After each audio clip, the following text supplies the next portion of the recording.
It is a negative supply shock in that you are ruining your competitiveness specifically with your largest trading partner. It is a fact of life. It's one of the few things in economics we can talk about as a fact of life, that gravity applies. What is gravity? You trade far, far more with the countries you are contiguous with and the countries that you historically have interacted with than with countries that are far away. That is true for the US in the context of NAFTA. That is true for the UK. No matter how much there's been a special relationship, no matter how much the UK tries to be a global exporter, the fact is you've got more than twice as much trade with the EU, more than twice as much investment with the EU as you do with the US, or let alone the rest of the world. As David Cameron pointed out when Prime Minister while I was at the Bank of England, the UK does more trade with Ireland than they do with the BRIC countries combined, Brazil, Russia, India, and China. So this is negative, full stop. Additionally, because the UK had this special status as the less regulated, less low-tax, English-speaking, rule of law place, not that all of that was in question elsewhere in the EU, and certainly Ireland was similar, but had this special place, and people liked living in London, you had a huge amount of investment in the UK as a platform to enter the EU because you were part of the EU deal. That goes away. It may not go to zero. It will gradually come down. I see a representative, for example, of Toyota Motor Corporation here. Toyota, Nissan, Ford all have disproportionate amounts of their European auto production in the UK. All have indicated that they will not expand those production, will probably decline those production points in the UK when the UK loses full market access. There's a distinction between a trade deal and access to the single market. The single market is covering all those things that aren't simply the price of goods off the boat. It's whether your auto meets safety standards. It's whether your chemicals or your food additives have been recognized. It's whether you fit standard sizes of various objects. It's whether your accountants are accredited.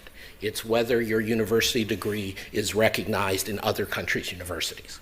The question is, since the UK primarily is an exporter of high-end products and of services especially, financial services, business services, media services, cultural services, educational services, how much do they lose by not being in the single market, even if you have a trade deal? And the answer is a lot. Most of the financial regulation that affected the UK was set in the UK and was not set by Brussels. And while the UK was in the EU, they had a predominant voice in the setting of those regulations in Brussels. Now, there will be no such interest. And that is why we are seeing, on estimates of my colleague Simeon Jankov, who runs the financial markets group at the London School of Economics, a third of city jobs, the economic and financial jobs in the City of London, will be moving to Dublin, Frankfurt, New York. Now you can say, but this is for centuries. Over the long term, it'll be better. So then you have to think about what's wrong with the EU economy versus the UK economy. So most of us who see there being problems in the EU economy as a whole, or at least the Euro area economy, because frankly Eastern Europe isn't doing so bad, tend to focus on 5 things.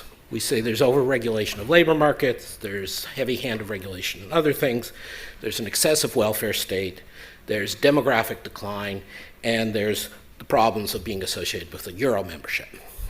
Now, if you look at that list, 4 of those 5 do not apply to the UK, even as members of the EU. The UK has a looser labor market regulations than anyone else in the EU. The UK has a smaller welfare state than anyone else in the EU.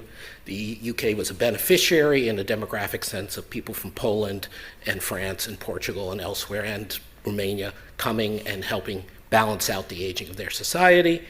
And the UK was, of course, not a member of the European monetary system. Even if the UK were to stay in the EU, none of that would change. So what is it getting? So you're balancing essentially non-financial regulation in certain areas being excessive versus all the other stuff I spoke about, and giving up the ability to affect or push back against those regulations in future because you will no longer be a member. leave the rhetoric aside, look at the reality. This is not a very good deal in economic terms. Now, again, you can always say, well, this is about sovereignty. They want to do it. Again, I'm not fit to say that. That's fine. But you should be aware that there is no economic upside to this.